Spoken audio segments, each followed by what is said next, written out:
contes, anecdotes et récits canadiens dans le langage du terroir ***** affiliate au contes, anecdotes et récits canadiens dans le langage du terroir avec illustration par René Béliveau Montréal, affiliate au, éditeur 1910 Index préface préambule La culotte à Baptiste La crémation Le coq à la mer supérieure Le bio à Napoléon Les punaises du Canada L'appendicite La jument à ma tante Caillan Prout. Prout. Prout.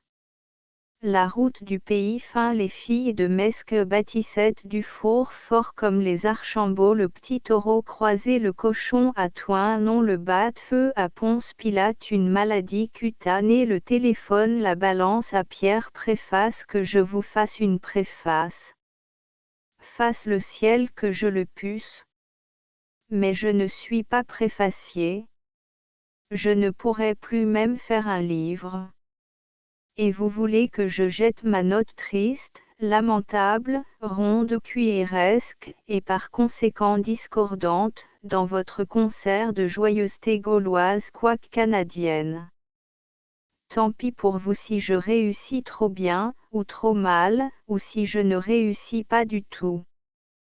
Tu l'auras voulu, Georgette Dandine. Si je prête à rire, ce sera encore une manière d'amuser vos lecteurs. Vous leur révélerez un nouveau type de canaillant, le préfacier par persuasion. À propos de type, les bonnes feuilles que vous m'adressez en pourtrecture plusieurs qui sont bien du pays. Le franco-canadien est resté latin, il est surtout resté gaulois. Mais le climat, l'entourage, le frottement avec d'autres races lui ont fait une mentalité à part. Avec le temps cela a un peu déteint sur son caractère. L'humour anglais et américain ne lui est pas inconnu. Il était déjà pince sans rire, il est devenu gouailleur à froid. Le mot salé ne l'effraie pas outre mesure. Il en abuse parfois en petit comité, s'il ne sait pas toujours le dissimuler sous une couche suffisante de vernis. Il n'a pas autant que son aïeul le français l'art de dire des choses inconvenantes d'une façon convenable. On lui a souvent répété qu'il parle la langue de Racine, ne vous étonnez donc pas si, dans ses accès d'archaïsme, il s'efforce de remonter jusqu'à Rabelais et y parvient dans une certaine mesure. Les anecdotes que vous livrez à la publicité nous le peignent assez bien, ce qui n'empêchera pas certains de vos personnages de rester mal peignés. Ce n'est pas votre faute, il faut leur laisser la tête qu'ils ont. Grimés d'une autre manière, ils n'auraient plus de raison d'être. Toutefois, si vous entreprenez de présenter au public tous les originaux du terroir, vous en entreprenez là un tannant de stant, comme dirait Jules Lemaître. Vous avez un job qui durera jusqu'au jugement dernier, le plus redouté des jugements à cause de son incontestable justice. Et maintenant que je vous ai fait pleurer, faites-moi rire. Rémy Tremblay préambule Je n'ai nullement l'intention, en publiant ces contes, de me poser en littérateur, mon seul désir est d'intéresser mes lecteurs en leur narrant des histoires de leur pays, où l'esprit court les rues, bien certain de trouver toujours et partout bon gîte et bon accueil dans toutes les familles canadiennes françaises, où le rire de bon aloi est toujours le bienvenu. Il est notoire que même dans les circonstances les plus tragiques le Canadien français voit d'abord le côté comique et en profite pour rigoler. C'est sa nature. Il ne faut donc pas lui reprocher ce désir si légitime de s'amuser, tout en ne causant aucun tort à son prochain. Je suis l'ennemi acharné de la réclame personnelle, mais j'ai vu un si grand nombre d'exotiques et d'indigènes qui se sont fait un piédestal de leur signature que je ne vois pas pourquoi je n'en ferai pas autant. Il paraît que ce n'est pas un crime puisque ceux qui ont pris ce moyen de parvenir sont arrivés aux honneurs et aux places lucratives. Voilà tout ce que j'ai à annoncer dans ce court préambule et à vous désigner mon camarade. Ce dernier est un artiste dessinateur de grand mérite, qui a étudié à Paris sous les grands maîtres et a su profiter de leurs leçons. Inutile avec lui de se casser la tête à donner des explications, la simple lecture du texte suffit à le renseigner, d'un coup de crayon, il a rendu exactement la pensée de l'auteur. On admettra facilement que dans de telles conditions le travail est attrayant. Nous allons donc essayer à nous deux de vous donner de l'amusement, et si nous n'y réussissons pas, il nous restera une ressource, celle d'imiter l'exemple du père Richard, de joyeuse mémoire, et d'en engager un autre. Il ne me reste qu'un mot à ajouter à l'adresse de mes bons amis, c'est de m'excuser du retard involontaire que j'ai apporté à la publication de cet opuscule dont la préparation demande beaucoup plus de travail qu'on ne croit généralement. 9 longues semaines de maladie sérieuse soufferte sans aucune résignation, mais enrageant tout le temps m'ont obligé de garder la maison à mon grand détriment, et en courant un risque sérieux d'avarier ma part de salut. J'espère, toutefois, qu'il n'en sera rien. Merci à mon vieil ami Tremblay qui a si gracieusement acquiescé à ma demande en m'envoyant une courte préface qui résume toute la publication. Affiliatro la culotte à Baptiste, j'ai le bonheur de posséder, dans la personne d'un brave habitant de la Renouche, Baptiste la Trémouille, un ami sincère et dévoué, qui me conte toujours des peurs chaque fois que je le rencontre en ville. Je vous le présente sans cérémonie. La dernière anecdote qu'il m'a narrée est vraiment renversante, et je vous la donne telle qu'elle, en laissant à Baptiste la responsabilité de son récit. Baptiste, quand il m'a raconté cette histoire, l'a mise sur le dos d'un de ses voisins, mais je suis persuadé qu'il ne disait pas la vérité sous ce rapport. C'est la raison pour laquelle je le mets en cause lui-même. Comme tous les habitants du Canada, il est rusé, ce qui ne l'empêche pas de se faire pincer de temps à autre. S'il m'a induit en erreur, tant pis pour lui, je le considère, toutefois, comme le véritable gaillard qui a été la victime de cette aventure. Un lundi de juin, l'an dernier, Baptiste avait décidé de venir à Montréal pour affaires, mais il y avait une grave difficulté à surmonter. Le fessier de sa culotte était percé à jour, et il ne pouvait décemment entreprendre ce voyage dans ces conditions. Il s'adressa à sa femme et lui demanda de faire ce raccommodage impératif. « J'ai pas d'aiguille. Va en chercher à nos villages. » Pour tout avoir, Baptiste n'avait qu'un billet de 5 piastres qu'il conservait précieusement pour ses dépenses de voyage. Donne-moi des caps. J'en ai pas, mais prends un œuf et tu le changeras pour un aiguille. Baptiste prit un œuf dans l'armoire et se rendit au village, droit au magasin général, chez Joe la débauche. Dis donc, Joe, le fond de ma culotte est percé à jour, et ma femme a pas d'aiguille pour le raccommodeur, veux-tu m'en changer un pour un œuf? Mais oui, mon vieux Baptiste. Avec plaisir. Joe prit l'œuf et le déposa sur une tablette. Baptiste s'était accoudé sur le comptoir et semblait ruminer quelque chose. Tout à coup, dis donc, Joe, quand tu fais du commerce, des bargains, t'as pas l'habitude de payer la traite. Eh oui.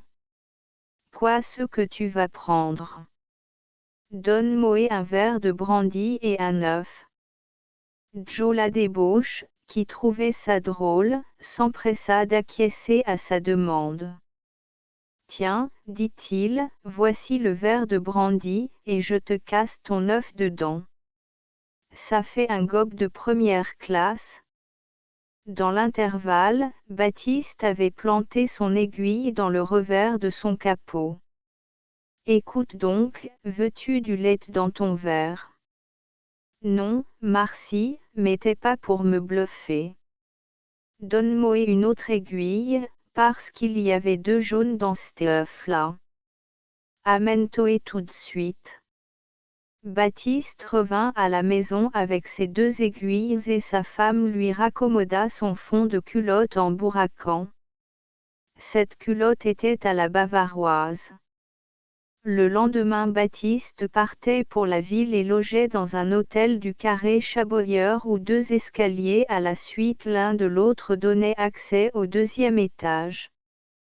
Au moment de se mettre au lit, Baptiste ôta sa culotte et la jeta négligemment sur une chaise. Vers 3 heures du matin, un incendie se déclara dans les environs, et Baptiste fut réveillé en sursaut par le vacarme d'enfer causé par l'arrivée des pompiers. En effet, les pompes à vapeur, les échelles de sauvetage, les wagons, les dévidoirs, les voitures d'ambulance, enfin, tout le tremblement, était là. Baptiste, tout abasourdi, s'élança hors du lit et se jeta dans sa culotte, mais, par malheur, elle se trouvait sens devant derrière, de telle sorte que toute l'aventure bombait.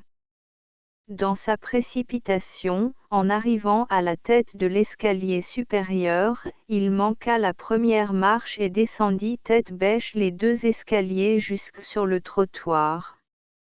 On s'empressa de le relever et comme on lui demandait s'il s'était fait mal, il répondit, « C'est pas de ce que j'aime su fait mal, mais en me regardant comme il faut, j'ai m'aperçoit que je suis des torts en bedeau. » La crémation de bons hommes de 80 ans bien sonnés suivent la dépouille mortelle d'un autre vieux camarade qui leur avait demandé avant de mourir d'assister à l'opération de l'incinération.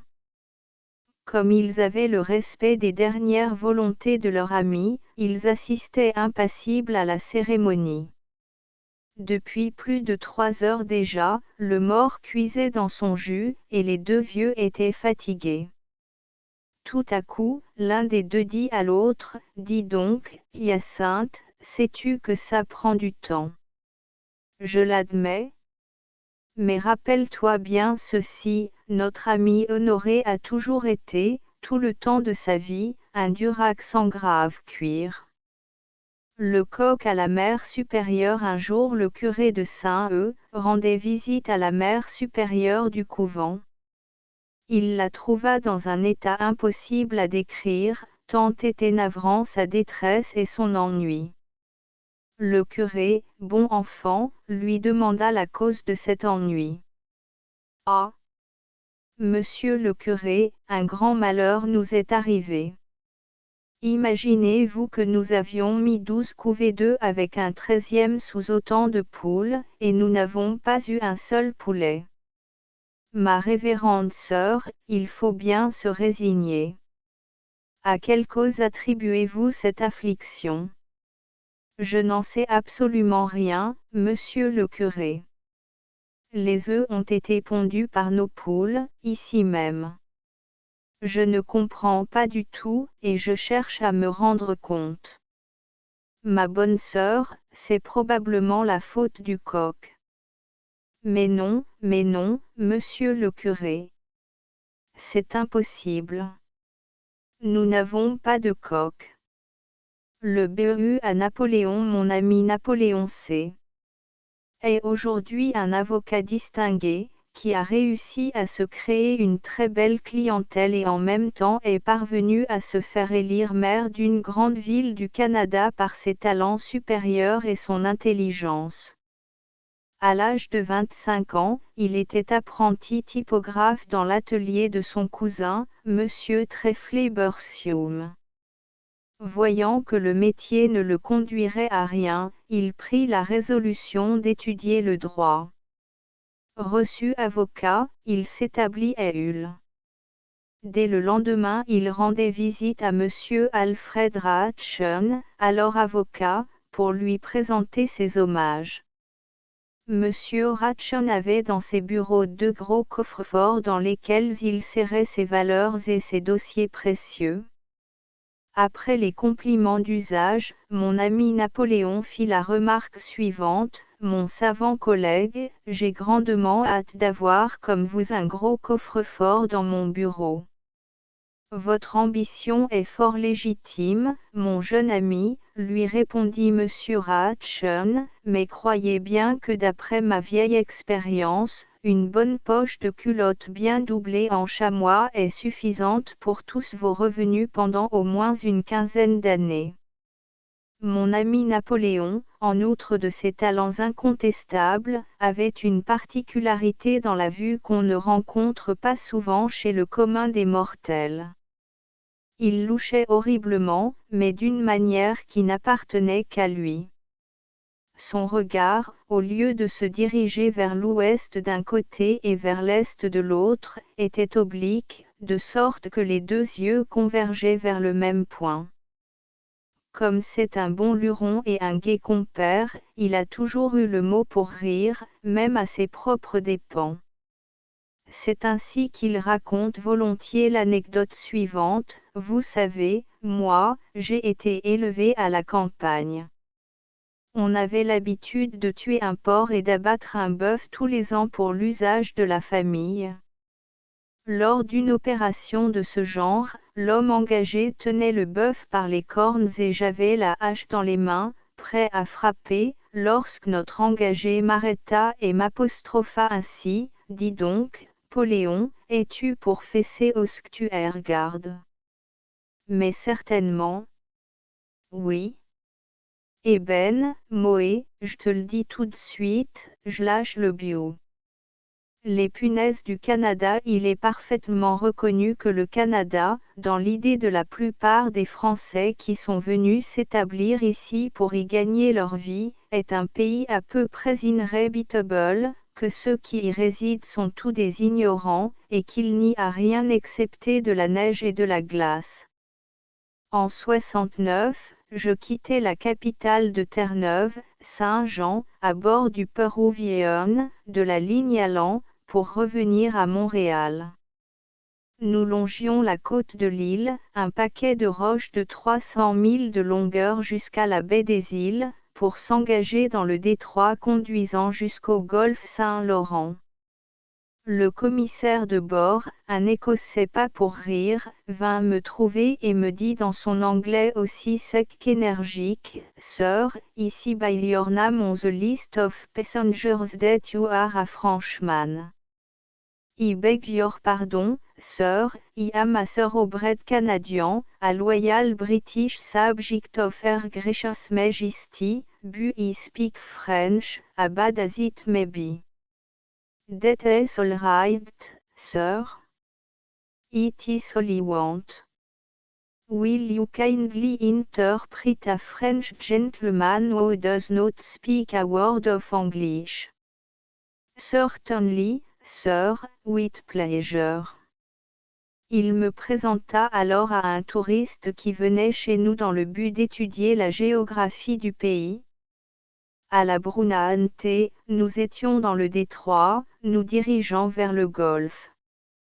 Toute la soirée, le Français avait essayé de m'emplir avec les beautés et la grandeur de son pays, où les fleuves et les rivières, la Garonne, le Rhin, la Loire, la Seine étaient reconnus comme les plus grands cours d'eau de l'univers. Ça m'était bien égal à moi. Cependant, mon orgueil national était joliment froissé, tout de même. La nuit avait remplacé le crépuscule et nous voyagions sur la surface du golfe sans savoir le moins du monde où nous nous trouvions. À 5 heures le lendemain matin, le golfe était traversé et nous étions rendus à peu près à la hauteur de la pointe à Miiscou, à l'entrée de la baie des Chaleurs, où la largeur du Saint-Laurent est de 23 lieues. Monsieur, pouvez-vous me dire, s'il vous plaît, quelle est cette mer intérieure que nous traversons en ce moment? Ça, une mer? Mais vous n'y pensez pas, monsieur, c'est une simple rivière. Ah! Ça, dites donc, voulez-vous vous payer ma tête? Mais pas le moins du monde, mon cher monsieur, je constate, voilà tout. Vous m'avez dit hier soir que votre séjour au Canada serait de 3 ou peut-être 6 mois. Eh bien, prenez mon conseil, allez dans le nord de la province où tout le monde parle ce que vous appelez un patois qui se rapproche du français, et quand vous aurez vu la Renouche, la rivière du Nord, la Rouge, la rivière du Chêne, la rivière aux chiens, la rivière cachée, et combien d'autres. Vous m'en direz des nouvelles.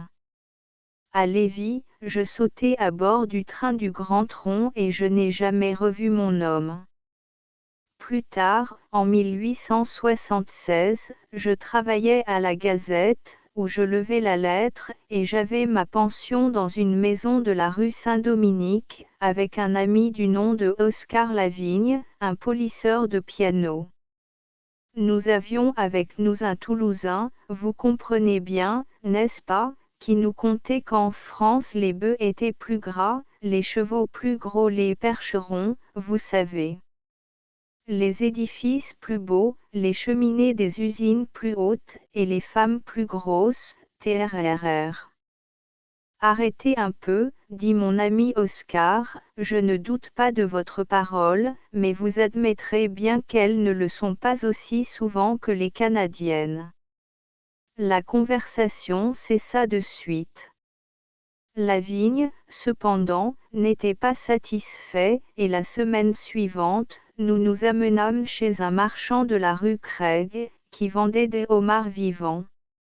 C'étaient, à cette époque, des homards de 16 à 20 pouces de longueur, non pas des avortons comme ceux d'aujourd'hui. Il en acheta un de taille respectable et en revenant à la pension nous eûmes la précaution de nous munir d'un flacon de gin de 5 demi-arts.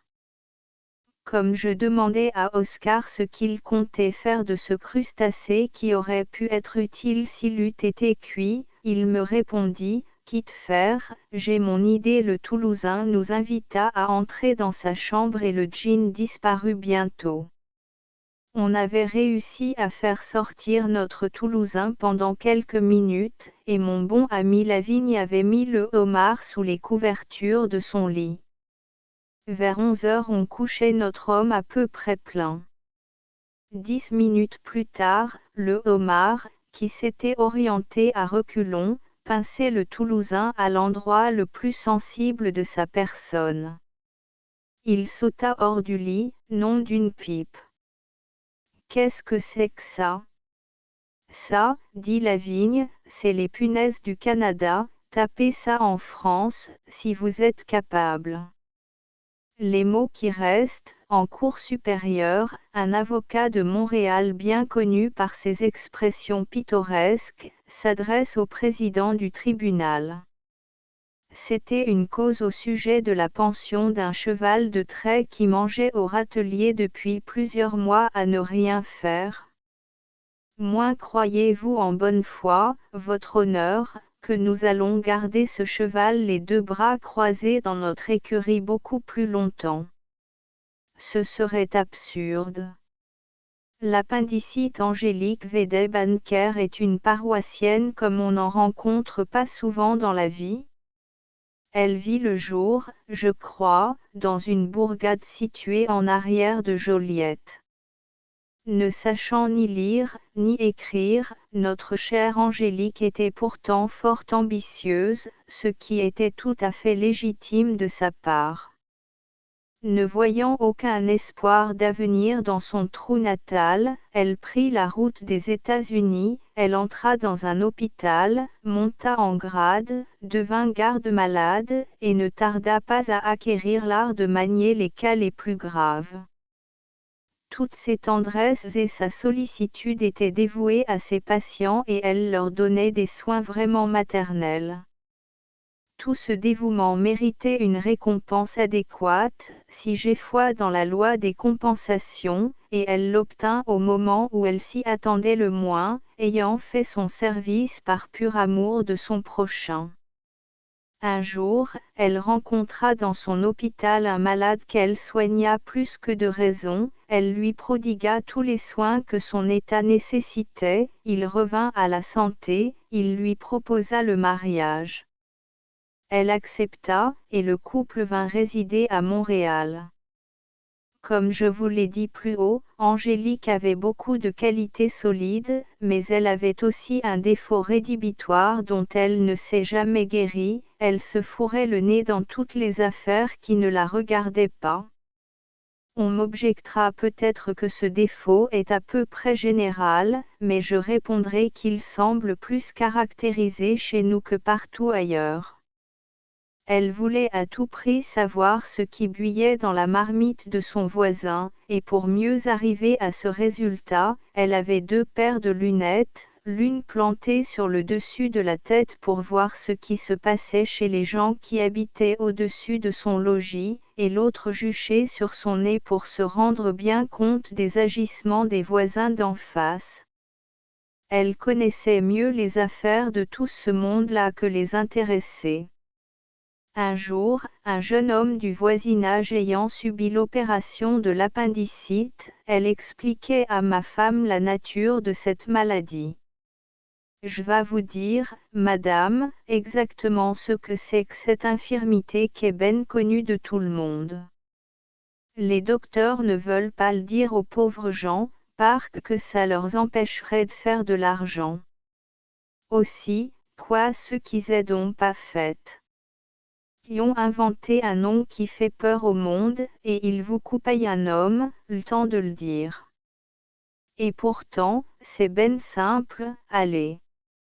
Ça prend dans les alentours du nombril pour faire le tour du corps et arriver jusqu'au poumon des reins, de là ça remonte jusqu'à la virgule droite, ça traverse ensuite la moelle sapinière jusqu'à la virgule gauche pour descendre au poumon qui se trouve proche de la rate, ça part encore pour arriver plus haut, ce qui produit une soulèvation du cœur et rendu là, faut que la personne renvoie.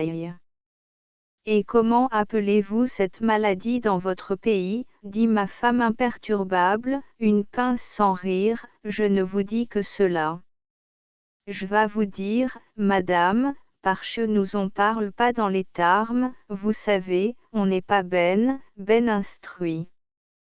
Ici, en ville, comme je vous l'ai déjà dit, les docteurs ont inventé un nom qui fait peur pour faire de l'argent à bon marché. Ils appellent ça l'appendicité, tandis que le vrai nom ben connu par tout le monde, c'est le dévelourtement des tripes. Un pauvre ouvrier se fait tuer à son travail vers 7h30 du matin. Il s'agissait d'avertir sa femme avec tous les managements possibles. On chargea de ce soin l'un de ses camarades qui se fit fort d'annoncer l'accident à la veuve avec toute la délicatesse voulue. Il se rendit incantonnement chez elle et la trouva en frais de laver sa vaisselle. « Ma chère dame, dit-il, j'ai une triste nouvelle à vous annoncer. Votre mari qui travaillait avec nous, est tombé du 3e étage d'une maison en construction. Il s'est fracassé le crâne, il est mort raide. Les camarades vous l'apportent, et ils seront ici dans 5 minutes. Vrai? Eh ben. Attendez, je vais finir de laver ma vaisselle et vous allez voir une femme qui braille. La jument à ma tante Caillan, mon ami Alphonse, employé aux douanes de Sa Majesté, né à Sainte-Thérèse, a toujours été et est encore, du moins je l'espère, un loustic pas méchant, mais capable de jouer des tours pendables chaque fois que l'occasion se présente. Il avait des chevaux vite à l'époque et les faisait valoir. Un jour il se rendait à la Grande Côte quand il rencontra ma tante Caillan au détour du chemin conduisant à la rivière cachée, une rigole serpentant tout le long d'une oasis perdue dans ce coin du pays. On l'appelait la rivière cachée, parce qu'il n'y avait pas même de trace d'une rivière. Ma tante Lagritte, Marguerite, était la veuve d'un Acadien qui s'était réfugié dans notre province lors de la déportation, et par corruption on les appelait les Caïens. C'était un tas, ma tante, une masse de chair pesant dans les 380 livres. Au reste, intelligente et homme d'affaires tant qu'on voudra. Elle conduisait une jument jaune, maigre, longue comme un jour sans pain, et elle s'était juchée sur le siège d'une petite charrette, avec une arre à la main pour accélérer la marche de sa bête. En la rencontrant, mon ami Alphonse stoppa net. Wow! Aïe, la mère, voulez-vous me vendre votre jument à la varge? Ah! Bouffre? Oui. Combien? 9 francs la varge. C'est bon, je l'achète. Alors, ma tante Lagrite, sans cérémonie, relève la queue de sa jument. Entrez, monsieur, le commis va vous la mesurer. Touche, touche, dit Alphonse à son camarade. N'est-il pas vrai, père Pétonode, que dans votre temps vous étiez le meilleur tireur de Saint-Rémy? Ah! Oui, monsieur, c'est vrai. Vous êtes allé à Rome dans le but de tuer Garibaldi, n'est-ce pas? Qu'est-ce que vous avez fait pendant votre séjour à Rome, parmi les Zouaves? Y me taillaient, j'en tuais, on se tuait. Et Garibaldi? Y s'est sauvé, le crapaud, j'ai pas pu le rejoindre. Prout. Prout. Prout. Monsieur J.M. Tellier briguait les suffrages des électeurs de son comté, il y a plusieurs années. Il était accompagné de 2 formidables jouteurs, messieurs Xéa Cornelier et Joseph Martel, avocats, qui avaient pendant plus de 30 ans parlé sur tous les rastings des 2 provinces de Québec et d'Ontario. Je n'ai pas l'honneur de connaître Monsieur Tellier dans l'intimité, ne l'ayant rencontré et n'ayant causé avec lui qu'une fois ou deux, mais j'ai beaucoup entendu parler de lui par des amis communs, et je sais pertinemment qu'il aime à rire. Inutile de vous raconter mon ami Cornelier par le menu, puisque Charles-Auguste est mieux connu dans le pays que ne l'était défunt Bérébas dans son temps et parmi son peuple. Ses brillants succès d'avocat criminaliste, son éloquence virile et entraînante, la sûreté de son jugement si bien pondéré lui ont valu cette réputation qu'il mérite à un si haut degré, sans compter une présence d'esprit qui lui permet de planter une cheville qui fait toujours juste chaque fois qu'il rencontre un trou à sa portée. Je lui suis redevable d'un grand nombre de ces anecdotes et souvenirs que je publie aujourd'hui, et ce ne sont pas les moins drôles, tant s'en faut. Joseph Martel est un homme de haute taille pétillant d'esprit, mais mordant en diable. C'est bien simple, ce sont des étincelles électriques qui voltigent dans l'air quand il lâche un mot, et il arrache le morceau à tout coup. Vous voilà en présence du trio. Nos 3 amis se trouvaient à l'hôtel de Joe Rivard attendant que leurs chevaux fussent attelés pour se rendre à Saint-Félix-de-Valois, une distance d'une 20aine de milles environ, lorsque le convoi de Montréal stoppa en gare et Joe s'amena avec un voyageur que tous connaissaient mais qu'ils firent mine de ne pas voir. C'était un bonhomme chauve, édenté, le front légèrement déprimé, les yeux perçants comme des vrilles, des oreilles larges en forme d'éventail qui se mouvaient toutes seules sous l'effort de la brise, un nez banal planté au-dessus d'une fente longitudinale annonçant un trou d'une profondeur insondable, plus bas, un menton inoffensif. Les 4 se mirent en route, chacun dans un carreau conduit par un habitant, dans l'ordre suivant. Corneille tenait la tête de la caravane, suivi de près par Tellier, Joseph Martel en 3e lieu, enfin l'étranger. Tous descendirent à l'unique auberge de Saint-Félix-de-Valois et s'engouffrèrent dans une vaste pièce enfumée, puant le tabac canadien à plein nez, s'approchèrent du comptoir et demandèrent un coup. L'étranger continuait à coller, et comme il vit que personne ne s'occupait de lui, il s'impatienta et s'approchant de Monsieur Martel, « Vous ne me connaissez pas, hein? Eh bien, je suis venu de Montréal exprès pour vous combattre, et à moi tout seul je vais vous démantibuler tous les trois. Mon nom est Preux.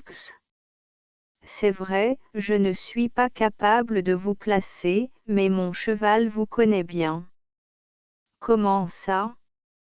Votre cheval me connaît? Eh oui. Tout le long du chemin, il s'est tenu la queue en l'air, droite, vous savez, et je l'entendais qui faisait prout. Prout. Prout. J'ai pensé qu'il vous parlait. En cour d'assises, un avocat bien connu interroge un témoin récalcitrant, dit à la cour si lorsque vous avez vu le cadavre pour la première fois, il respirait encore. Vous voyez, qu'il plaise à la cour, il ne répond pas. Parlez-moi d'un homme qui prend la parole et qui dit rien. La route du pays fin. La paroisse de Sainte-Thérèse, qui a eu l'honneur de me donner le jour, est sandwichée entre les beignets de Sainte-Rose et les habitants du pays fin, c'est-à-dire, ceux de Saint-Janvier. En partant de Sainte-Thérèse, le voyageur malchanceux qui se dirige vers ce village se rend par la côte Saint-Louis jusqu'à une montée de plusieurs milles de longueur où il ne pousse que des bleuets, de la fougère et du sable. À droite, le chemin de Saint-Lin.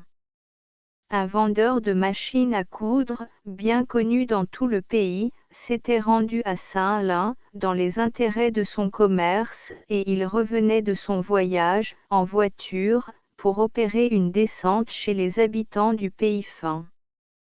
Rendu à une certaine distance de Saint-Lin, il se trouva en présence d'un carrefour, aux 4 fourches de chemin, comme on dit dans le pays.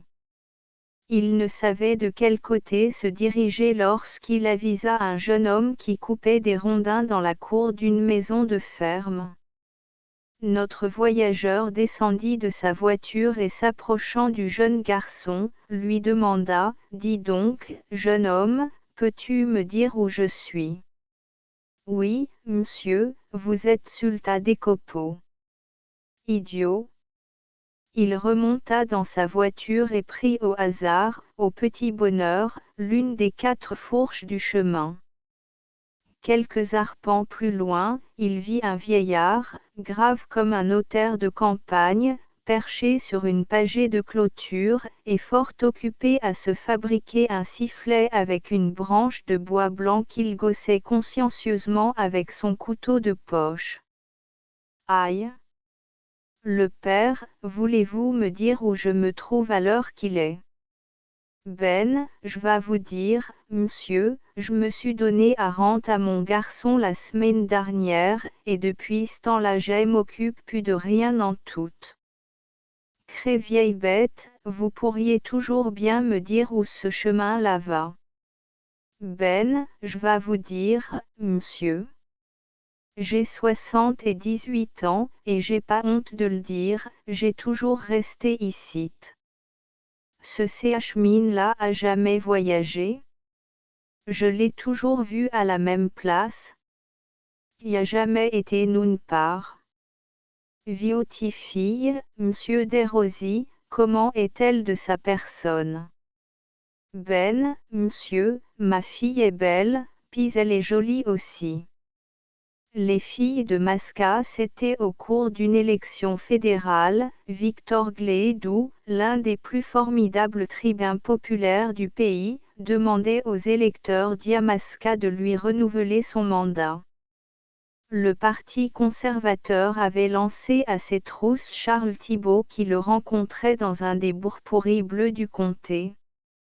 Après la grande messe, Thibault monte sur le rasting et se lance dans une rengaine formidable contre Glédou. Après avoir épuisé tout un répertoire d'accusations aussi idiotes qu'injustes, il termina ainsi, « Voyez, messieurs les électeurs, ce document que je tiens ici dans ma main, et que j'étalerai devant vous lorsque je vous aurai expliqué la nature de ce papier. On a accusé monsieur Glédou d'être franc-maçon. Il l'a nié, c'est vrai, mais il n'a pas prouvé cette négation qui n'est pas justifiée par les faits. Monsieur Glédou s'est imaginé qu'il était impossible de trouver des preuves de son affiliation à cette société si fortement défendue par notre Sainte Mère l'Église. Dieu merci, messieurs, je suis catholique et catholique fervent, je n'ai pas honte de l'affirmer, et c'est pour cette raison que j'ai fouillé à la bonne source pour découvrir tout ce qu'il fallait pour confondre votre représentant qui a l'audace de venir de nouveau devant vous sans rougir de honte avec un pédigré comme le sien. Monsieur Glédou est non seulement maçon, mais en outre, il est orangiste. Ce document que je détiens est son certificat d'admission dans la Grande Loge d'Ontario. Je vous ai promis de vous le montrer, eh bien. Je tiens ma parole. Je déroule devant vous ce papier infâme. Voyez-vous en tête le nom d'ordre et le montant qu'il a payé pour être admis? Regardez au centre tout en haut. C'est le portrait de la bâtisse où s'abritent ces mécréants pour découvrir des moyens de vous détruire, vous, les catholiques de la province de Québec. Ici, c'est grave. Examinez dans le coin gauche ce grand sceau en rouge. Eh bien, ce sceau a été imprimé avec le sang des catholiques. Votez pour lui maintenant, si vous l'osez. C'était une police d'assurance qu'il exhibait. Glédou rageait, mais Thibault était déjà loin. Dans l'après-vêpres, mon Charles s'était rendu à Yemaesque, le château fort des Rouges dans le comté. Il n'avait pas autant de chance de se faire écouter, mais comme il avait toutes les audaces, il ne s'occupait guère de cela. En réponse au discours du représentant de M. Glédou, il commença ainsi le sien, croyant que ça pourrait passer.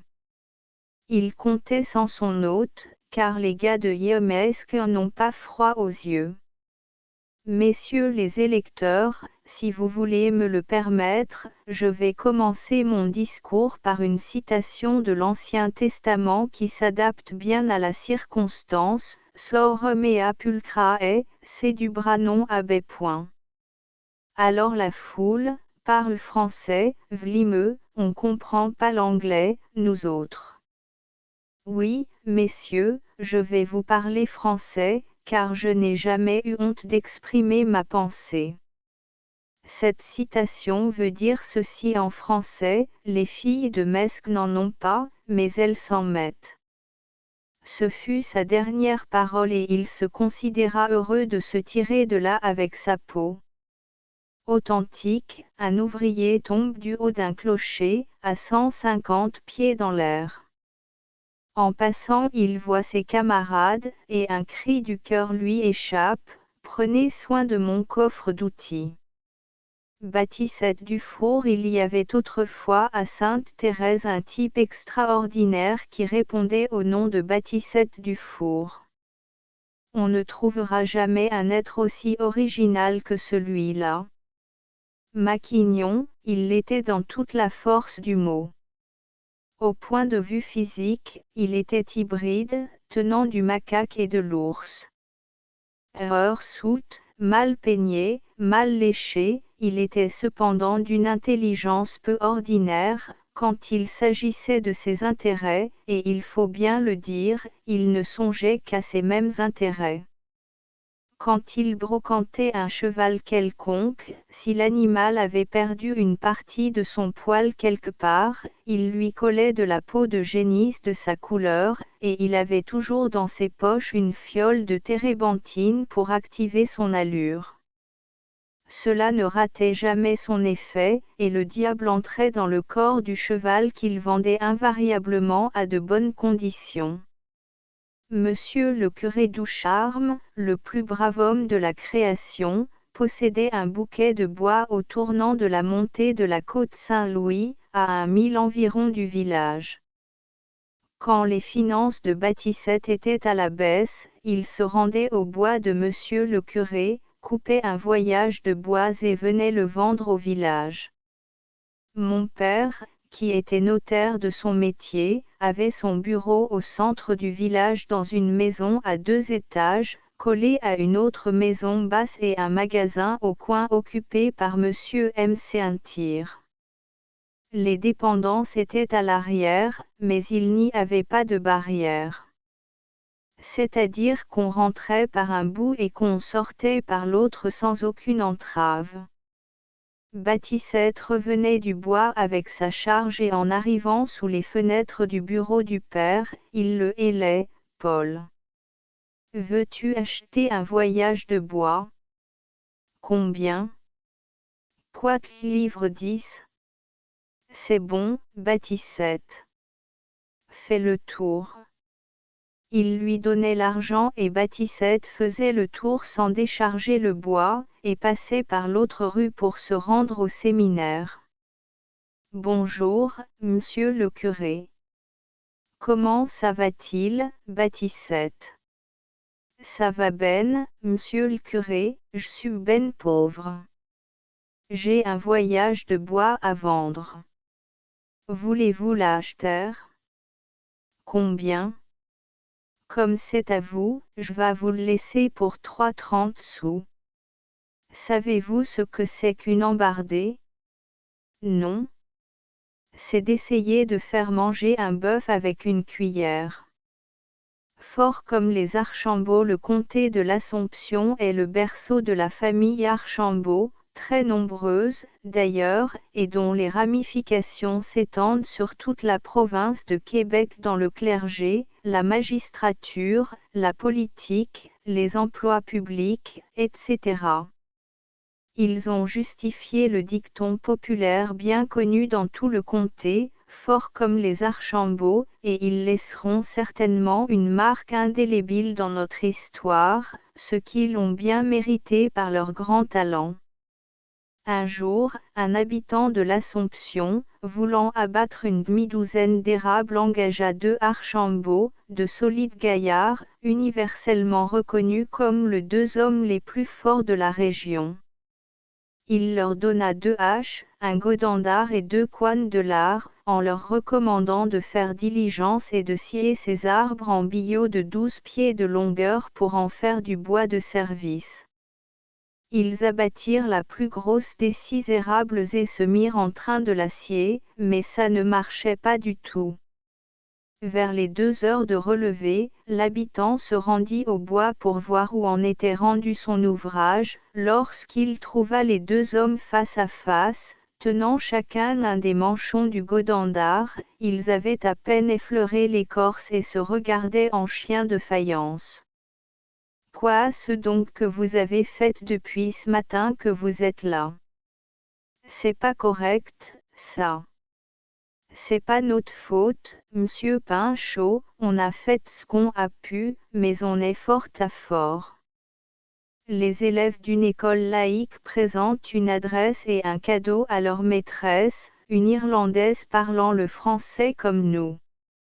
Une des élèves, de retour chez elle, raconte ce qui s'est passé. Et puis, qu'a fait mademoiselle monsieur, demande le père, en apprenant tout cela. Elle a braillé, pas pour rire. Un chien extraordinaire, un de mes amis possède un chien phénoménal. Il me disait un jour, il ne lui manque que la parole, et encore.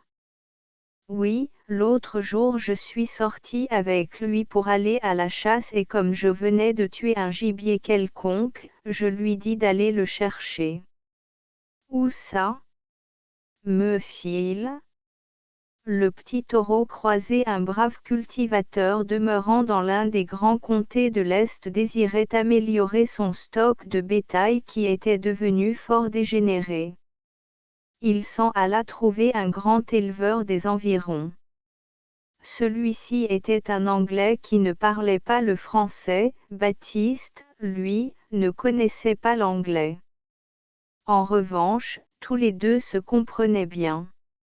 À son arrivée, l'éleveur reçut Baptiste avec la plus grande cordialité, en lui demandant des nouvelles de sa famille, et en le félicitant sur sa bonne apparence et l'état merveilleux de sa santé.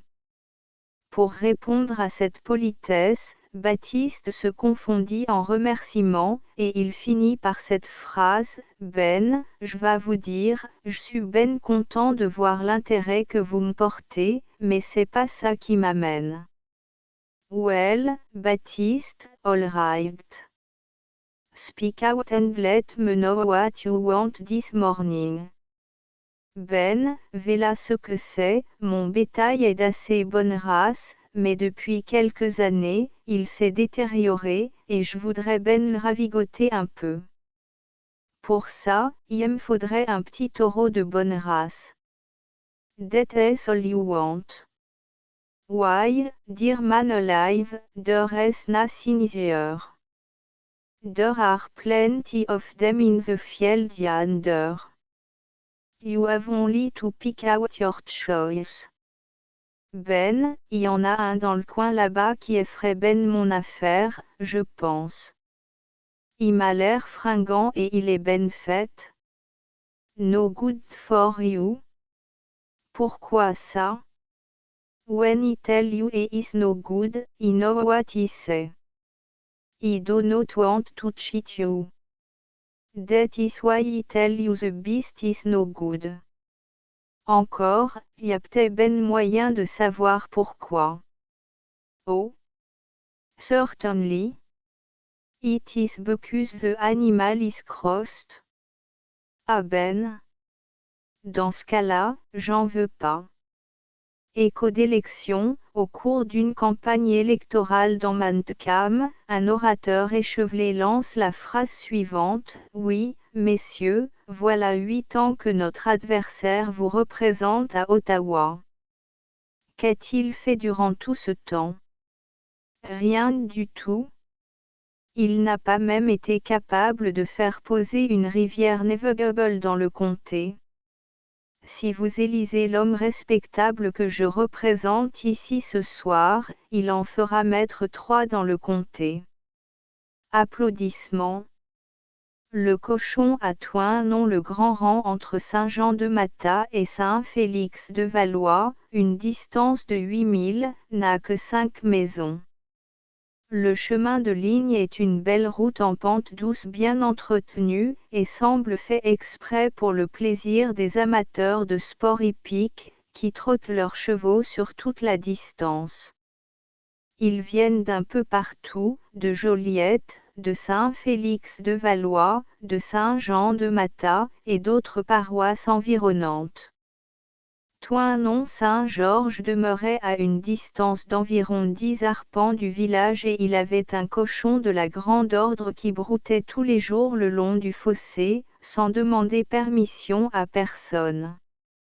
Il lui était facile de s'évader, car la barrière de Toinon avait été arrachée de ses gonds et il ne restait que le piquet. Barthélemy Lavigne, un jockey de profession, se rendait tous les jours sur cette piste pour trotter ses chevaux. Un jour, Toinon, qui n'avait consulté personne au sujet de ses droits de faire packager son cochon sur le chemin du roi, s'amena au bureau de l'avocat de la couronne pour exposer ses griefs qui étaient réels à son avis et avoir une consulte. Après les salutations d'usage, l'avocat lui demanda le motif de sa visite, et voici l'histoire de Toinon. Je voudrais savoir si Barthélemy Lavigne a le droit de tuer mon cochon, parce que Y packageait dans le chemin mais non, Toinon, il n'a pas le droit de tuer ton cochon. Conte-moi comment c'est arrivé et n'oublie aucune circonstance. Vous savez, en arrivant sur le coteau, il s'est mis à pousser son à cheval, puis mon cochon s'est mis à courir devant lui au petit trot, un grand cochon maigre, puis Barthélemy a poussé sur le cochon, pousse, pousse, pousse, jusqu'à ce que le cochon prenne l'épouvante, Puis, en arrivant chez nous, il a voulu prendre la barrière, puis il a viré dret en équerre. Mais, monsieur, il venait si vite qu'il s'est attrapé le fouillon sur le piquet et puis il s'est défouillonné net, il y avait plus ligne que l'écuelle en dessous. Puis, comme de raison, il était trop maigre pour le manger, et je perds tout. Comme ton animal était errant sur la voie publique, il n'y a pas de recours. C'est ben sacrant, la loi. Dors-tu, Joe? Non. Prête-moi donc ton buggy neuf pour la journée. Je dors. Le bas-de-feu à Ponce Pilate dans une municipalité du comté de Montcalm, le grand chemin du roi passait à travers une région très accidentée, où les côtes succédaient aux côtes sans interruption. Les fardiers lourdement chargés et tirés par de forts chevaux pouvaient à peine atteindre les sommets, et pour descendre les versants c'était tout un aria qui faisait le désespoir des charretiers et des rouliers. Les raidillons étaient tellement nombreux que des plaintes s'élevèrent de tous côtés et que le conseil de comté fut saisi de l'affaire. On décida de tracer une nouvelle route dans un endroit plus favorable. Il n'y avait qu'une ravine peu profonde à traverser par ce chemin. Les habitants dont les fermes bordaient l'ancienne route n'étaient pas du tout satisfaits du changement. Ils protestèrent fortement, mais rien n'y fit. De là une poursuite et un procès. La cause fut entendue à Joliette. Mon ami Olaus Terrien, alors député de Montcalm aux communes, avait été chargé de la défense. Au cours du procès on appela un témoin passablement récalcitrant, rageur, bref dans ses paroles, et parlant plutôt avec ses bras qu'avec sa langue. C'était un petit homme roux, pas plus haut que ça, qui avait une tignasse épaisse, deux sourcils formidables, ou pour mieux dire, un seul sourcil courant sans un arrêt d'une tempe à une autre, et coupant en deux le visage d'un trait roussâtre et broussailleux, large d'un doigt. Là-dessous flambaient deux yeux sombres et méchants, si bien enfouis en la cavité de leurs orbites qu'on les y put croire enfoncés à coups de poing. Une très forte moustache hérissée, des dents de loup, et au menton, des poils follets d'une couleur indécise, ressemblant furieusement à du poil de queue de vache jaune sale.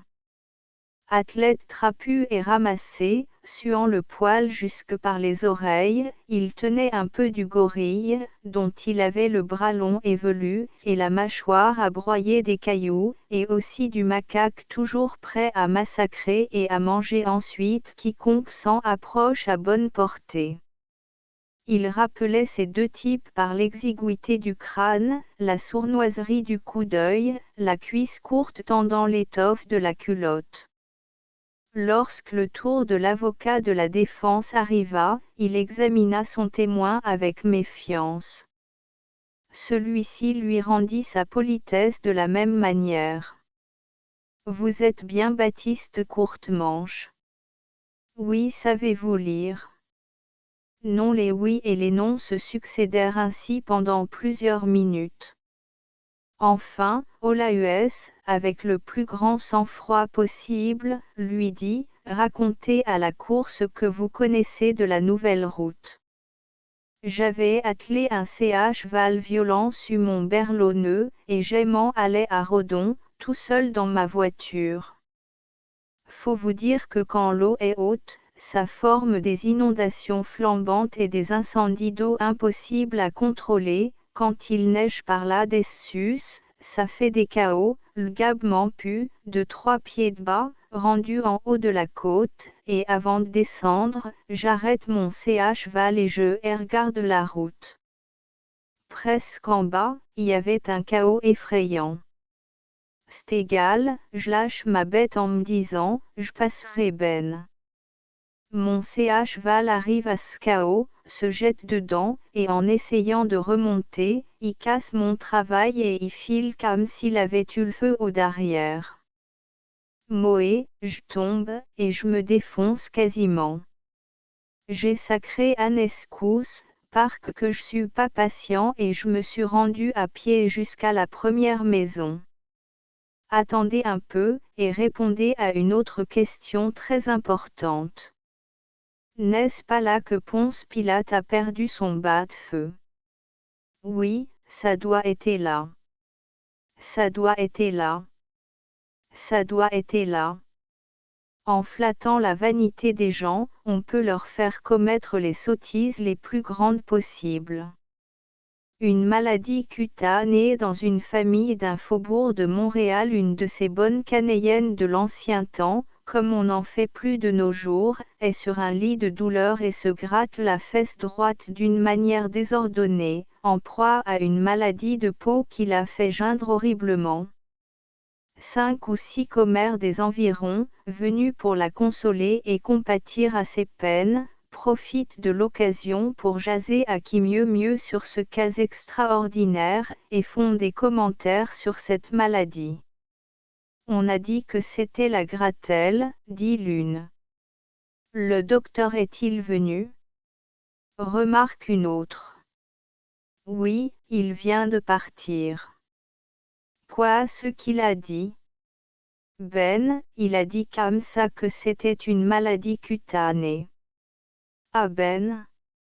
C'est pas Ben, Ben étonnant, elle a élevé 14 enfants. Alors une des commères, qui n'avait encore rien dit et qui était bien dans la soixantaine, à Binche. En v'là une affaire? Moé, j'ai 60 ans passés, j'en ai élevé 19, je suis veuve aujourd'hui, mais si je trouve à me remarier, je suis parée à recommencer. On parle de monter chanter Celler à Montréal. À ce sujet, un vieux débris de la vieille garde théâtrale, qui a traîné sur les planches de tous nos théâtres français, faisait cette réflexion: oh! Moi, je suis prête à me sacrifier encore une fois, et je remplirai avec plaisir le rôle de la faisane. Ce sera une faisane faisandée, remarque une de ses bonnes petites amies. À Québec, on a signalé à la Société protectrice des animaux un abus qui nous intéresse tous. Un individu est surpris, par un des membres de la société, frappant sans pitié une pauvre rosse. Pourquoi battez-vous cette bête? Pour la mener plus vite au port où l'attend le bateau de Montréal. Quand fera Théon à Montréal? De l'extrait de Bœuf. Le téléphone à l'époque dont je vous parle, c'était dans les premiers jours de la téléphonie. Mon ami Baïs était rédacteur du Pays, avec messieurs Napoléon Aubin et Auguste Achintre, 3 rue de Plume, comme ceux de cette date le savent. Napoléon Bienvenu, qui devait prendre plus tard la direction du National, entrait dans la carrière. Quoique possédant des talents incontestables, et surtout une mémoire prodigieuse, il était lourd et ne pouvait percevoir de suite la portée des choses. Il s'informa auprès de Baïs de cette nouvelle invention qui devait bouleverser le monde. Celui-ci se lança dans une dissertation scientifique à perte de vue. Vous savez, Bienvenu, ce phénomène que vous constatez n'a pas encore donné tous les résultats qu'on en attend. Mais, même aujourd'hui, c'est un vol commis envers la divinité, c'est une parcelle du pouvoir céleste que personne ne comprend bien encore, mais, la science aidant par la suite des siècles, on finira bien par découvrir le principe de cette force inconnue dont on ignore aujourd'hui l'origine. Dans l'intervalle, on ne peut faire autre chose que de constater le fonctionnement de cette machine merveilleuse.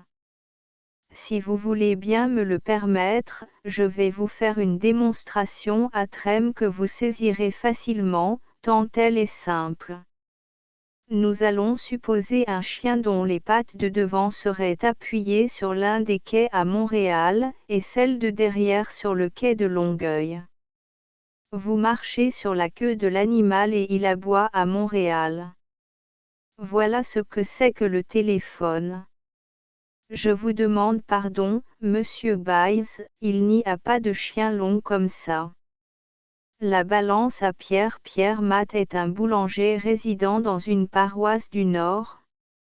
Il a parmi ses clients un nommé Joseph Latoulipi, un habitant qui a plusieurs vaches et qui vend le beurre qu'il fait parmi les gens du village. Ce dernier ne paie jamais de pain au boulanger, mais en revanche il lui fournit du beurre par paquet de 3 livres chaque fois qu'il en a besoin. Cet échange durait depuis plusieurs années, et il n'y avait jamais eu de règlement de compte entre les deux copains qui se traitaient en amis. Le boulanger avait un petit air narquois qui l'agaçait beaucoup. Il cherchait un moyen de lui remettre ce procédé inqualifiable. En dehors de cette légère circonstance, Pierre faisait toujours preuve d'une politesse exagérée envers son vieux camarade, qui lui rendait l'appareil. Ils avaient grandi côte à côte, continuant à s'estimer réciproquement. Cependant Joe était toujours à la recherche d'un moyen de scier Pierre sans qu'il pût s'en formaliser. Un bon jour il crut avoir trouvé le joint et il résolut de mettre de suite son projet à exécution. La première fois qu'il rencontra son ami, il l'arrêta et lui dit ceci: « Mon ami Pierre, tu voudras bien me permettre une remarque que je fais sans mauvaise intention. Ce n'est pas pour te blesser que je vais te dire ça, mais il y a longtemps que ça me chicote, et je voulais te le dire plus vite, mais ça me coûtait trop, de peur de te faire de la peine. Mais tu sais, je suis ben patient, et je ne voulais pas briser nos relations amicales. Ton pain pèse pas le poids. Vrai? Ben, ça m'étonne pas, parce que tu sais ben que j'ai pas de balance. Comment fais-tu ton compte pour pas te tromper sur le poids de ta marchandise? C'est ben simple. J'ai planté un piquet et j'ai mis une barre en travers, comme ça, j'ai pris ensuite des ficelles que j'ai attachées à 2 espèces de soucoupes, comme ça. Mon pain est supposé peser 3 livres, ton paquet de beurre, aussi. Quand je reçois ton beurre, je le mets dans une des soucoupes, et je mets le pain dans l'autre. Ça balance toujours. Tu vois que c'est ben simple. Fin. End of the Project Gutenberg e-book compte, anecdotes et récits canadiens dans le langage du terroir. Updated editions will replace the previous one. The all editions will be renamed. Creating the works from print editions not protected by US copyright law means that no one owns a United States copyright in these works, so the Foundation, and you, can copy and distribute it in the United States without permission and without paying copyright royalty. Special rule, set forth in the general terms of use part of this license, apply to copying and distributing Project Gutenberg symbol mark commercial electronic works to protect the Project Gutenberg symbol mark commercial concept and trademark. Project Gutenberg is a registered trademark, and may not be used if you charge for an e-book, except by following the terms of the trademark license, including paying royalty for use of the Project Gutenberg trademark. If you do not charge anything for copy of this e-book, complying with the trademark license is very easy. You may use this ebook for nearly any purpose such as creation of derivative works, report, performance and research. Project Gutenberg ebooks may be modified and printed and given away. You may do practically anything in the United States with ebooks not protected by US copyright law. Redistribution is subject to the trademark license, especially commercial redistribution. Start, full license. The full Project Gutenberg license. Please read this before you distribute or use this work to protect the Project Gutenberg symbol marque commercial mission of promoting the free distribution of electronic works, by using or distributing this work, or any other work associated in any way with the phrase Project Gutenberg, you agree to comply with all the terms of the full Project Gutenberg symbol marque commercial license available with this file or online at www.gutenberg.org/licence. Section 1. General Terms of Use and Redistributing Project Gutenberg symbol marque commercial electronic works. 1.a By reading or using any part of this Project Gutenberg symbol marque commercial electronic work, you indicate that you have read, understand, agree to and accept all the terms of this license and intellectual property, trademark / copyright, agreement. If you do not agree to abide by all the terms of this agreement, you must cease using and return or destroy all copy of Project Gutenberg symbol marque commercial electronic works in your possession. If you paid a fee for obtaining a copy of or access to a Project Gutenberg symbol marque commercial electronic work and you do not agree to be bound by the terms of this agreement, you may obtain a refund from the person or entity to whom you paid the fee as set forth in paragraph 1.e.8. 1.b Project Gutenberg is a registered trademark. It may only be used on or associated in any way with an electronic work by people who agree to be bound by the terms of this agreement. There are a few things that you can do with most Project Gutenberg symbol marque commercial electronic works even without complying with the full terms of this agreement. See paragraph 1.c below. There are a lot of things you can do with Project Gutenberg symbol marque commercial electronic works if you follow the terms of this agreement and help preserve free future access to Project Gutenberg symbol marque commercial electronic works. See paragraph 1.e below. 1.c The Project Gutenberg Literary Archive Foundation, the Foundation or PGLAF, owns a compilation copyright in the collection of Project Gutenberg symbol marque commercial electronic works. Nearly all the individual works in the collection are in the public domain in the United States. If an individual work is unprotected by copyright law in the United States and you are located in the United States, we do not claim a right to prevent you from copying, distributing, performing, displaying or creating derivative works based on the work alone as all references to Project Gutenberg are removed. Of course, we hope that you will support the Project Gutenberg symbol marque commercial mission of promoting free access to electronic works by freely sharing Project Gutenberg symbol marque commercial works in compliance with the terms of this agreement for keeping the Project Gutenberg symbol marque commercial name associated with the work.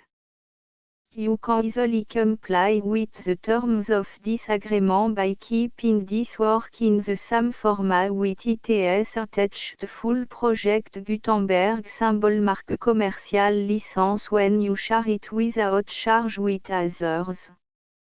1.d The copyright laws of the place where you are located also govern what you can do with this work. Copyright laws in most countries are in a constant state of change. If you are outside the United States, check the laws of your country in addition to the terms of this agreement before downloading, copying, displaying, performing, distributing or creating derivative works based on this work or any other project Gutenberg symbol mark commercial work. The Foundation makes no representations concerning the copyright status of any work in any country other than the United States. Unless you have removed all references to Project Gutenberg. 1.1. The following sentence, with active links to, or other immediate access to, the full Project Gutenberg symbol mark commercial license must appear prominently whenever any copy of a Project Gutenberg symbol mark commercial work, any work on which the phrase Project Gutenberg appears, or with which the phrase Project Gutenberg is associated, is accessed, displayed, performed, viewed, copied or distributed. This ebook is for the use of anyone anywhere in the United States and most other parts of the world at no cost and with almost no restriction whatsoever. You may copy it, give it away or reuse it under the terms of the Project Gutenberg license included with this ebook or online at www.gutenberg.org. If you are not located in the United States, you will have to check the laws of the country where you are located before using this ebook. 1.2. If an individual Project Gutenberg symbol mark commercial electronic work is derived from texts not protected by US copyright law, does not contain a notice indicating that it is posted with permission of the copyright holder, the work can be copied and distributed to anyone in the United States without paying any fees or charge. If you are redistributing or providing access to a work with the phrase Project Gutenberg associated with or appearing on the work, you must comply either with the requirements of paragraphs 1.1 through 1.7 or obtain permission for the use of the work and the Project Gutenberg symbol mark commercial trademark as set forth in paragraphs 1.8 or 1.9. 1.3. If an individual Project Gutenberg symbol mark commercial electronic work is posted with the permission of the copyright holder, your use and distribution must comply with both paragraphs 1.1 through 1.7 and any additional terms imposed by the copyright holder. Additional terms will be linked to the Project Gutenberg symbol mark commercial license for all works posted with the permission of the copyright holder found at the beginning of this work. 1.4. Do not unlink or detach or remove the full Project Gutenberg symbol mark commercial license terms from this work, or any file containing a part of this work or any other work associated with Project Gutenberg symbol mark commercial. 1.5. Do not copy, display, perform, distribute or redistribute this electronic work, or any part of this electronic work, without permanently displaying the sentence set forth in paragraph 1.1 with active links or immediate access to the full terms of the Project Gutenberg symbol mark commercial license. 1.6. You may convert to and distribute this work in any binary, compressed, marked up, non-proprietary or proprietary form, including any word processing or hypertext form. However, if you provide access to or distribute copy of a Project Gutenberg symbol marque commercial work in a format other than plain vanilla ASCII or other format used in the official version posted on the official Project Gutenberg symbol marque commercial website, www.gutenberg.org, you must, at no additional cost, fee or expense to the user, provide a copy, a means of exporting a copy, or a means of obtaining a copy upon request, of the work in its original plain vanilla ASCII or other form. Any alternate format must include the full Project Gutenberg symbol marque commercial license as specified in paragraph 1.e.1. 1.e.7. Do not charge a fee for access to, viewing, displaying, performing, copying or distributing any Project Gutenberg symbol marque commercial works unless you comply with paragraph 1.e.8 or 1.e.9. 1.e.8. You may charge a reasonable fee for copy of or providing access to or distributing Project Gutenberg symbol marque commercial electronic works provided that you pay a royalty fee of 20% of the gross profit you derive from the use of Project Gutenberg symbol marque commercial works calculated using the method you already use to calculate your applicable tax. The fee is owed to the owner of the Project Gutenberg symbol marque commercial trademark, BU et HAS agreed to donate royalty under this paragraph to the Project Gutenberg Literary Archive Foundation. Royalty payment must be paid within 60 days following each date on which you prepare, or are legally required to prepare, your periodic tax returns. Royalty payment should be clearly marked association to the Project Gutenberg Literary Archive Foundation at the address specified in section 4, Information about donation to the Project Gutenberg Literary Archive Foundation. You provide a full refund of any money paid by a user who notifies you in writing, or by email, within 30 days of receipt that // does not agree to the terms of the full Project Gutenberg symbol marque commercial license. You must require such a user to return or destroy all copy of the works possessed in a physical medium and discontinue all use of and all access to other copy of Project Gutenberg symbol marque commercial works. You provide, in accordance with paragraph 1.f.3, a full refund of any money paid for a work or a replacement copy, if a defect in the electronic work is discovered and reported to you within 90 days of receipt of the work. You comply with all other terms of this agreement for free distribution of Project Gutenberg symbol marque commercial works. 1.e.9.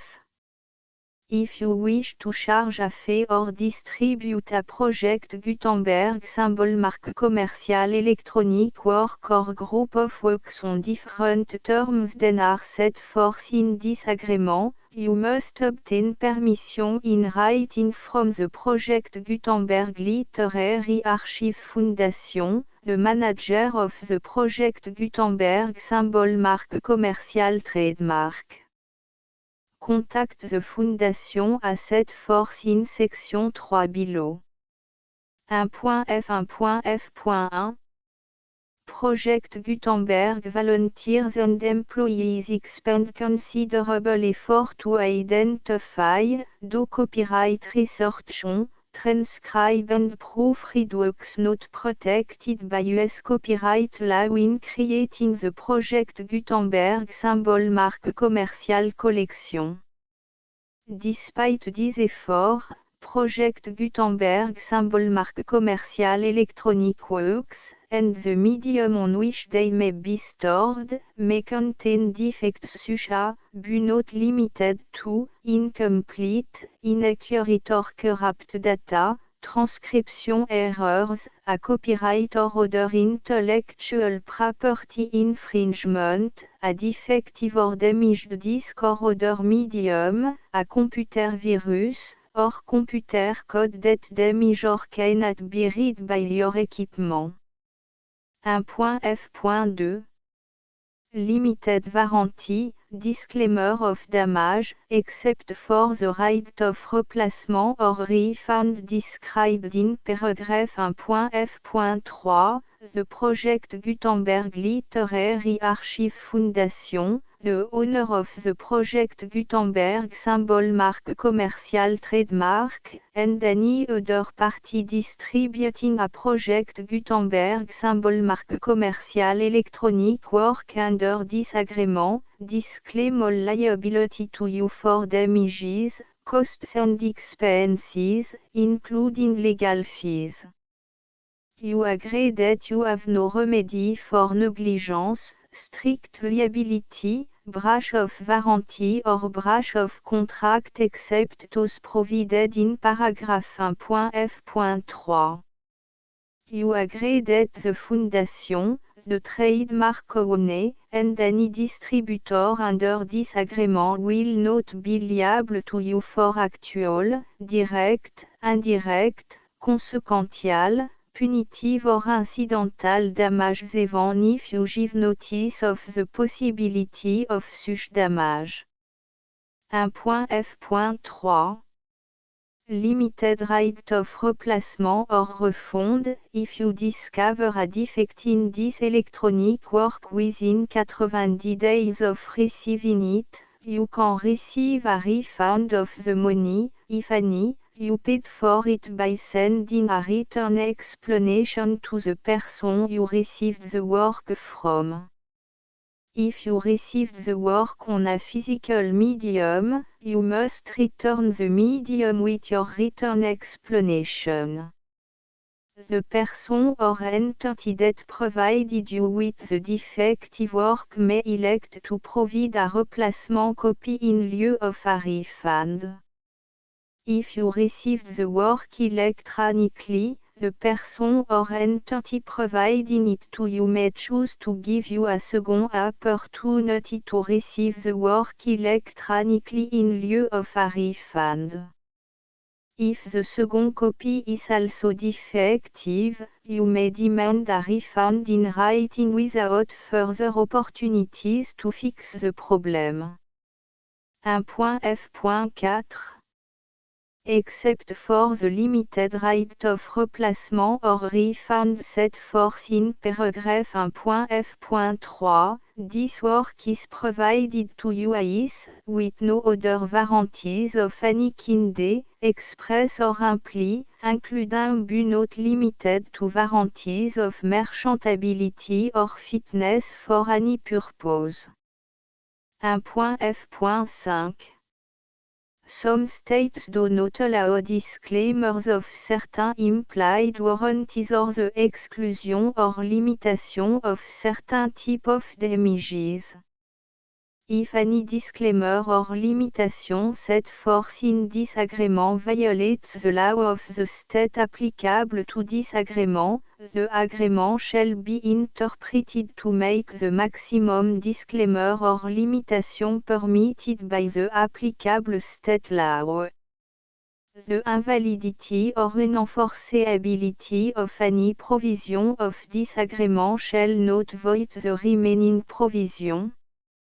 1.f.6 Indemnity, you agree to indemnify and hold the Foundation, The trademark owner, any agent or employee of the Foundation, anyone providing copy of Project Gutenberg symbol marque commerciale électronique works in accordance with this agreement, and any volunteers associated with the production, promotion and distribution of Project Gutenberg symbol marque commerciale électronique works, harmless from all liability, costs and expenses, including legal fees, that arise directly or indirectly from any of the following which you do or cause to occur. A. Distribution of this or any Project Gutenberg symbol marque commerciale work. B. Alteration, modification, or addition or deletions to any Project Gutenberg symbol marque commerciale work. And C. Any defective cause. Section 2. Information about the mission of Project Gutenberg symbol marque commerciale. Project Gutenberg symbol marque commerciale is synonymous with the free distribution of electronic works in format readable by the widest variety of computers including obsolete, old, middle-aged and new computers.